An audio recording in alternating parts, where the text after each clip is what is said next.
Por 30 años, una sola persona estuvo a cargo de aterrorizar a todo el estado de Kansas, en lo que se convertiría en el asesino más sádico, perturbador y siniestro en la historia del estado y uno de los más macabros de la historia de los Estados Unidos. Con un peculiar modo operandi de atar, torturar y asesinar a sus víctimas, lo proclamarían como uno de los peores seres humanos en pisar la tierra. A pesar de lo sádico y narcisista que fue, uno de sus descuidos lo llevaron a ser capturado 3 décadas después por las autoridades.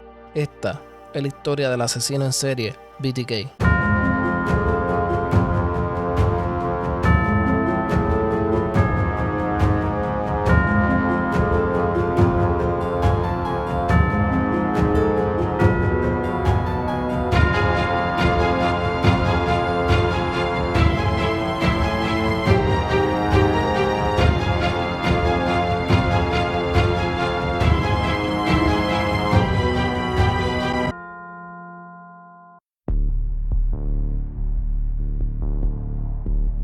Wichita, nombrado como la ciudad más grande del estado de Kansas, con una población un poco más de 300,000 residentes para el año 1974.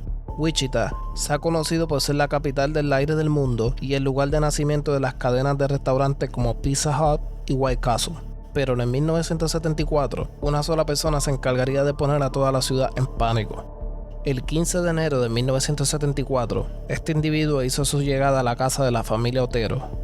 Al llegar al lugar, cortó las líneas telefónicas e hizo su entrada por la parte trasera de la casa. Dentro del hogar se encontraban 4 miembros de la familia Otero: Joseph Otero, de 38 años de edad, Julie Otero, de 33, la niña Josephine Otero, de 11, y Joseph Otero Jr., de 9 años de edad. Una vez dentro del hogar, a punta de pistola, este individuo ordenó a la familia a pasar a otra habitación del hogar. En esta habitación, estranguló al señor Joseph Otero con una bolsa sobre su cabeza. Luego, terminó estrangulando a la señora Julie Otero de igual manera. Luego de asesinar a ambos padres, este individuo pasó a la niña de 11 años, Josephine Otero, a quien estranguló y la dejó tendida en el suelo. Luego, pasó a donde el menor de 9 años de edad, Joseph Otero Jr., y mientras este se sofocaba con una bolsa sobre su cabeza, el asesino se sentaba en una silla observándolo cómo luchaba por poder respirar. Cuando terminó con el niño, el asesino se dio cuenta que Josephine se despertó. Este llevó a Josephine al sótano, donde la amarró y la colgó de una tubería, y mientras la niña luchaba por su último respiro de vida, este asesino, de manera despiadada y perturbadora, se masturbaba mientras veía a la niña morir.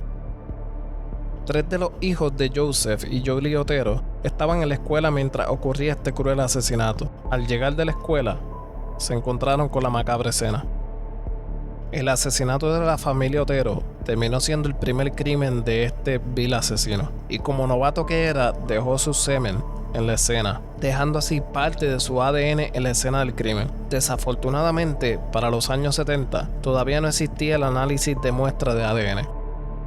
No pasaría mucho tiempo antes de que este asesino tuviera su próxima víctima.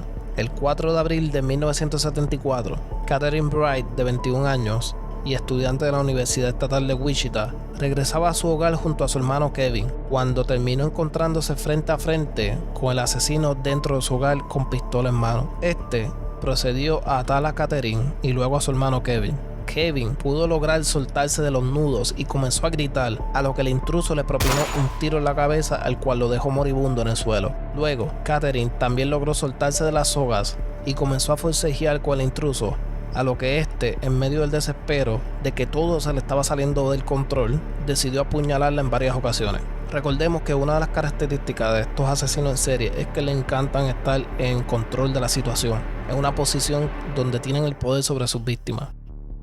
Kevin, quien recibió un tiro en su cabeza, sobrevivió al mismo y se pudo levantar del suelo y comenzó a correr fuera de la casa. El asesino trató de alcanzarlo, pero al ver que estaba muy lejos, simplemente decidió limpiar la escena del crimen y marcharse. Una vez más, el asesino había hecho un movimiento riesgoso, mostrando así que no era un criminal organizado y que era muy descuidado. En unas confesiones en corte, luego de ser atrapado, BTK hizo el comentario, y cito: "Si yo hubiese traído mis herramientas de amarrar y torturar, él no estaría vivo hoy en día". Cierro cita. Sin embargo, Kevin quedó tan afectado de sus heridas que no pudo reconocer al asesino. Solo pudo decir que el atacante era alguien entre los 20 a 30 años de edad. A BTK se le conocía por ser una persona narcisista, que siempre quería la atención sobre él, y cuando 3 personas se entregaron a las autoridades, tomando el crédito por los asesinatos de la familia Otero, es cuando este individuo decidió enviar el primero de varios comunicados a la prensa y dejar saber al mundo quién era y de lo que era capaz. En octubre de 1974, el periódico The Wichita Eagle recibió una extraña llamada en la que indicaba que fueran a la biblioteca pública de Wichita, en la cual dentro de uno de sus libros de ingeniería encontrarían una carta. En esta carta indicaba que él era el único autor del vil asesinato de la familia Otero y que su código era atarlos, torturarlos y asesinarlos, por sus siglas en inglés, BTK. La carta también incluía detalles del asesinato de la familia Otero, detalles que no habían sido compartidos con la prensa y que solo el asesino podría saber.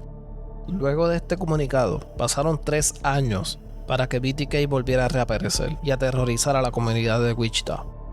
El 17 de marzo de 1977, BTK hizo su entrada al hogar de una madre de 3, Shirley Vian, de 26 años, gracias al niño de 5 años quien abrió la puerta para que BTK entrara al hogar. BTK procedió a encerrar al niño y a sus 2 hermanos en el baño mientras atacaba, ataba, torturaba y estrangulaba a la madre de estos. Los niños eventualmente escaparon. 9 meses después, el 8 de diciembre del mismo año, BTK cometió a lo que él llamó su crimen perfecto. Este llegó al hogar de Nancy Fox, de 25 años de edad, cortó los cables telefónicos, hizo su entrada por la puerta trasera y esperó a su víctima. BTK, a punta de pistola, procedió a atarla, torturarla y estrangularla con una correa, una vez más haciendo lo que era su modo operandi. Al otro día de asesinar a Nancy Fox, este se dirigió a un teléfono público e hizo una llamada anónima a la policía local diciendo, y cito, "Encontrarás un homicidio en la calle 843 de South Pershing llamada Nancy Fox". Un mes después, BTK envió otro comunicado a la prensa. El 31 de enero de 1978, el mismo periódico donde BTK primero se presentó, el Wichita Eagle, recibió un poema el cual le era dedicado a Shirley Vian. BTK comenzó a sentirse decepcionado de las autoridades y de la prensa como narcisista que era. Sentía que no le estaban dando la atención que él quería. Molesto con esta situación, el 10 de febrero de 1978 envió un comunicado a la estación de KTV en la que decía, y cito, "¿Cuántas personas tengo que asesinar para que pongan mi nombre en los periódicos o me den alguna atención nacional?". Cierro cita. En esta misma carta sugirió varios apodos que se le podía nombrar, incluyendo el estrangulador BTK, el colgador de Wichita y el asfixiador. Eventualmente, las autoridades de Wichita omitieron una conferencia de prensa para anunciar la presencia del estrangulador BTK. El asesino obtuvo lo que tanto anhelaba. BTK ya tenía en su mira su próxima víctima. Sin embargo, esta se salvó de ser una más, luego de que este estuvo esperando dentro del hogar de Anna Williams, de 63 años. Pero Anna nunca llegó, así que él se marchó del hogar. Anna eventualmente se enteró de que ella iba a ser una víctima más de BTK cuando recibió un paquete que contenía varios artículos personales de ella y un poema titulado "Oh Anna, ¿por qué no apareciste?". Las autoridades, con esperanza de tener alguna pista o algo que pudiera ayudar a dirigir la investigación, decidieron transmitir la grabación de la llamada hecha por BTK en el 1977, cuando reportó el homicidio de Nancy Fox. Las autoridades recibieron cientos de pistas de personas que decían reconocer la voz de este, pero ninguna información fue relevante. Luego de 7 años, BTK volvió a cometer uno de sus ataques. El 27 de abril de 1985, luego de una noche de cena con su novio, Marin Hedge, de 53 años, llegó a su casa a eso de la 1 de la madrugada, cuando fue atacada, atada, torturada y estrangulada por BTK. Marin vivía apenas 4 casas más abajo de donde el asesino vivía. Su cuerpo fue encontrado una semana después desnudo a la orilla de la carretera. Las autoridades no tenían nada que pudiera dar con el paradero de BTK, mientras el asesino no pensaba detenerse.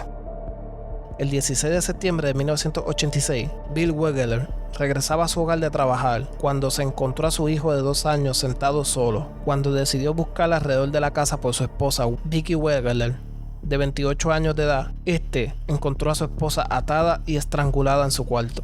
4 años después, BTK asesinaría por última vez. Un niño de 15 años de edad se encontraba paseando a su perro cuando se topó con el cuerpo sin vida de Dolores Davis, de 62 años de edad. Dolores fue atada y estrangulada y su cuerpo fue abandonado en un puente donde fue encontrado por el adolescente. Después de este asesinato, BTK desapareció por completo del mapa. Las autoridades pensaban que BTK podría estar muerto o arrestado por algún otro crimen, ya que no es normal que un asesino en serie pare de cometer los asesinatos por tanto tiempo. No fue hasta el 2004, cuando luego de un reportaje del Wichita Eagle cubriendo los 30 años del asesinato de la familia Otero, que BTK decidió hacer su temido regreso. El 19 de marzo del año 2004, una carta llegó a la unidad de homicidio. Esta contenía la identificación de Vicki Wegeler y 3 fotos Polaroid del cuerpo sin vida de esta.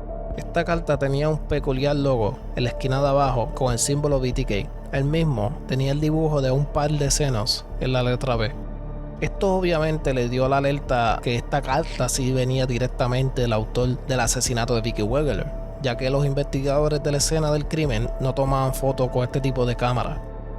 También vemos como la mayoría de los asesinos en serie, estos toman algún artículo de la escena como trofeos. Estos pueden variar entre identificaciones o alguna pieza de joyería. BTK no volvió a comunicarse hasta que pasaron 6 semanas.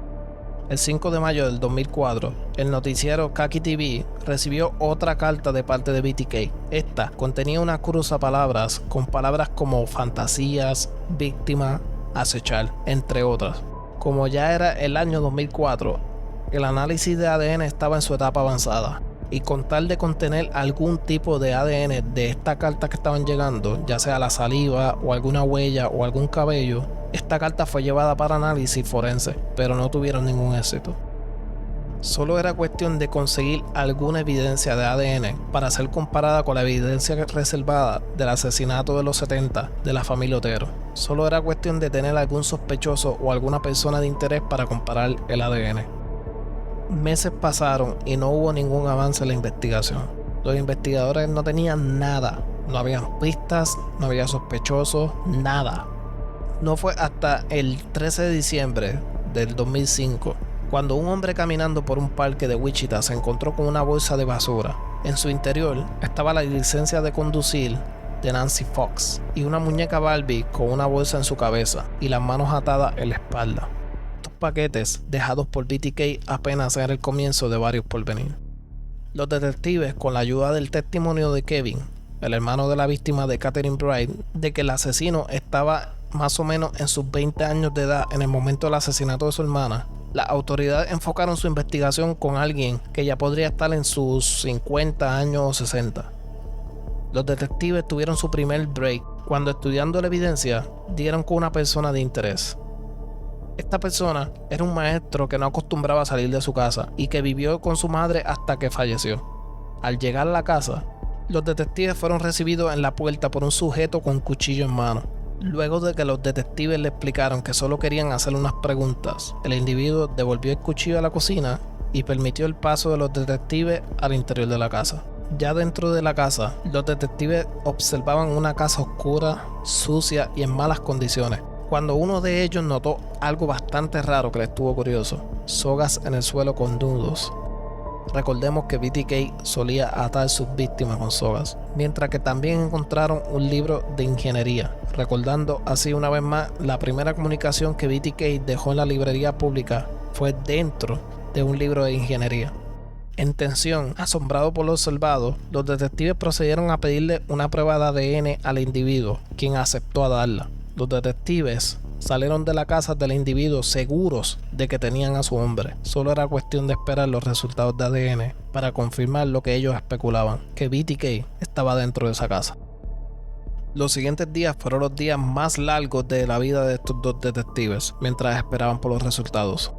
Cuando al fin llegaron los resultados, no coincidían. El individuo cual interrogaron y quien tenían en su hogar sogas atadas y un libro de ingeniería no era BTK. Mientras tanto, BTK dejó otra carta en la misma biblioteca. Esta última carta puso a las autoridades en alerta y contra la pared. La misma decía, y cito: he visto a una mujer y a un niño que siempre está solo en la casa. Solo tengo que trabajar con los detalles. Soy mucho mayor ahora y tengo que prepararme con mucho cuidado. Creo que en otoño o en invierno sería el momento perfecto para hacerlo. Esto significaría solo una cosa: BTK había elegido a su próxima víctima. En otro comunicado a Kaki TV, BTK dejó otra carta preguntando si ya recibieron 2 paquetes que él había dejado para las autoridades. Esta carta contenía las instrucciones de que encontrarían un paquete en una carretera de Kansas y otro en una tienda de Home Depot. Ninguno de estos paquetes había sido recuperado por las autoridades. Al llegar a la calle fuera de Wichita, los detectives se encontraron con una caja de cereal. Esta contenía otra muñeca atada a una tubería, refiriendo así a lo que le hizo a la niña Josephine Otero. El paquete, que se suponía que estaba en Home Depot, no fue encontrado por los detectives.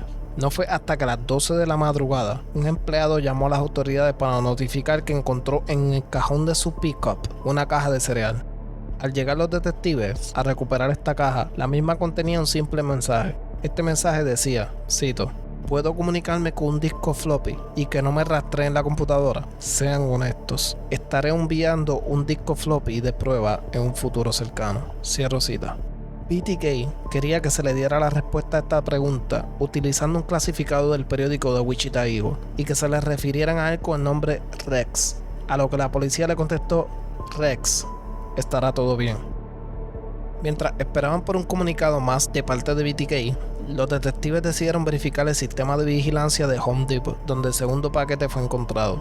En las grabaciones de las cámaras de seguridad, pudieron ver cómo un vehículo se estacionó cerca de la pick-up y dejó el paquete en el cajón. La misión ahora era por lo menos identificar el modelo del vehículo visto. Al enviar las imágenes para un mejor análisis, pudieron identificar el modelo de una Jeep Cherokee. Después de 3 décadas, los investigadores por fin tenían algo que conectar a BTK. El 16 de febrero del 2005, 2 semanas después de la última comunicación entre BTK y las autoridades, TV Fox de Wichita recibió otro paquete. Este contenía el disco floppy del cual BTK notificó que enviaría en un futuro cercano.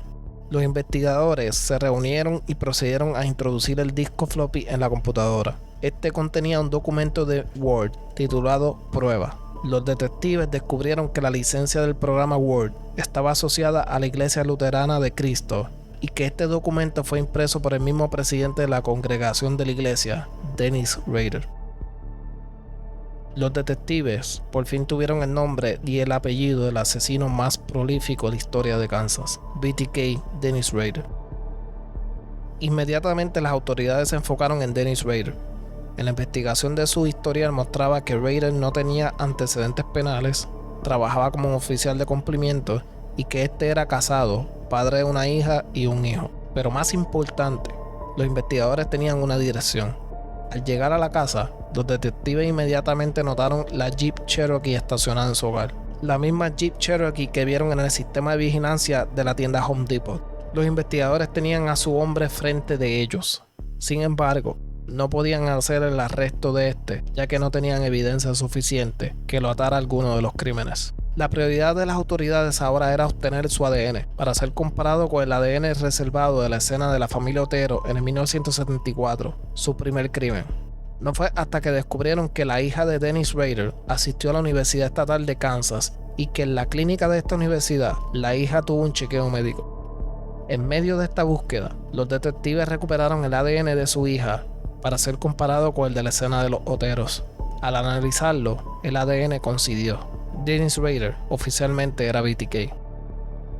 El 25 de febrero del año 2005, Dennis Rader fue arrestado cuando regresaba del trabajo a su hogar. En el interrogatorio, luego de que los detectives lo confrontaran con la prueba de ADN que se le hizo a su hija y que coincidía con el ADN en la escena de los Oteros, Dennis Rader no tuvo otra opción que decir: yo soy BTK.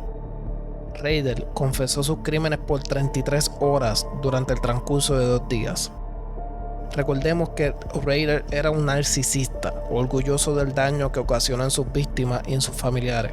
Por 30 años, él estaba esperando este día en el que podía hablar de lo que para él eran sus logros, sin remordimiento alguno.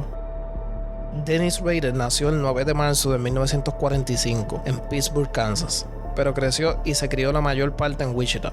Rader, mayor de 4 hermanos, se le conocía en la niñez por ser un niño tímido, pero desde temprana edad, personas cercanas a él comenzaron a notar que ya Rader mostraba comportamientos extraños. De niño, solía tener un comportamiento cruel hacia los animales.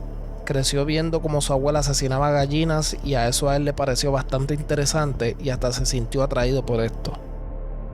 Como se ha estudiado durante décadas, este comportamiento es uno común en psicópatas o en asesinos en serie, que estos comportamientos suelen mostrar en su crecimiento. Esto se le conoce como la teoría de McDonald, en la cual identifican que los 3 rasgos de un psicópata son la crueldad animal, la obsesión de encender ciertas cosas en fuego y el orinarse en la cama. Teóricamente, los asesinos en serie acostumbran a tener por lo menos 2 de estas 3 conductas. Cuando Rader tenía 11 años de edad, mientras asistía a la escuela, una maestra lo humilló y le gritó y lo trató de manera hostil frente a otros estudiantes. Furioso con este suceso, Rader luego fue a la casa donde vivía su maestra y la observaba a través de la ventana de su casa. Mientras la observaba, Rader se ató a un árbol con una soga por la cintura y comenzaba a tener un episodio sexual. El 22 de mayo de 1971, con 26 años de edad, Rader contrajo matrimonio con Paula Dietz y tuvieron 2 hijos, uno varón y una fémina. Ya todo un adulto, Rader comenzaba a tener su fanatismo por revistas de sadismo sexual, acostumbraba a leer revistas de torturas y hacía sus propios dibujos torturando mujeres. Dibujos que contenían imágenes de mujeres atadas y torturadas, reflejando así sus perturbadoras fantasías sexuales. De esta manera, su atracción por esta fantasía lo llevó a la casa de la familia Otero, pero en 1974. En una confesión en corte, en la que habló todos los detalles explícitos de sus crímenes, Rader especificó que la causa de todo lo que hizo fue satisfacción sexual. Rader tenía estas fantasías sexuales y perturbadoras en las que se vestía con ropa interior femenina, se amarraba con sogas cuidadosamente y se ahorcaba de igual manera con intención de sentir placer. Todo esto era parte de sus fantasías sexuales. Mientras hacía esto, se tiraba fotos él mismo con su cámara. Todo lo que coleccionaba de la escena del crimen, las identificaciones, la joyería y hasta fotos de las escenas del crimen, las escondía en la casa del árbol que tenía en el patio de su casa, junto con estas fotos de él teniendo sus fantasías sexuales. Rader se declaró culpable por el asesinato de 10 personas y en agosto 18 de 2005, Dennis Rader fue sentenciado a 10 cadenas perpetuas consecutivas con un mínimo de 175 años en prisión.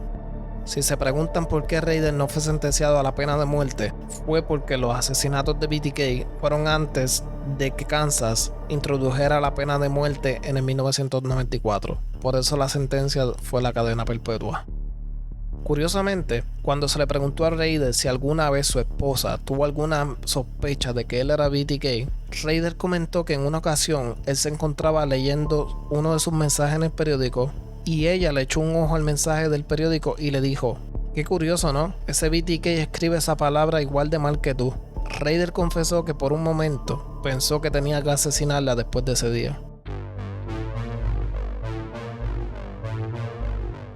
Bueno, hasta aquí el episodio de esta semana. Sin duda, uno de los asesinos en serie más notorios y más sadístico y más horrendo en la historia de todos los Estados Unidos y en el mundo entero. Es uno de los que mucho se ha dado de qué hablar. Él tiene su propia confesión en YouTube, les dejaré el link debajo en la descripción, en la que él confiesa todo, cada detalle explícito de cada uno de los crímenes en la corte. También les quiero mencionar si alguna vez han visto la serie de Netflix Mindhunter, en la que se basa en los 2 detectives del FBI que comenzaron el departamento del behavior, de comportamiento de la mente criminal. Enseñan cómo van desarrollando el personaje de este individuo. El personaje, cómo comenzó mientras que trabajábamos instalando alarmas y cómo comenzaba a cortar las líneas telefónicas, y van desarrollando el personaje. Lamentablemente la serie fue cancelada antes que pudiéramos ver de qué manera desarrollaron el personaje y cómo fue cometiendo cada uno de estos crímenes horrendos que cometió. Es una serie tremenda y se la recomiendo. Lamentablemente fue cancelada porque fue bastante cara y no se le dio la atención merecida, pero se la recomiendo también. Si les recomiendo el libro Mindhunter, que esa es la Biblia de la mente criminal, que también me pueden escribir y con gusto les puedo ayudar a conseguir el libro. Hasta aquí este episodio. Recuerden una vez más seguirnos en las redes sociales, dejarnos una reseña de 5 estrellas y hasta la próxima semana.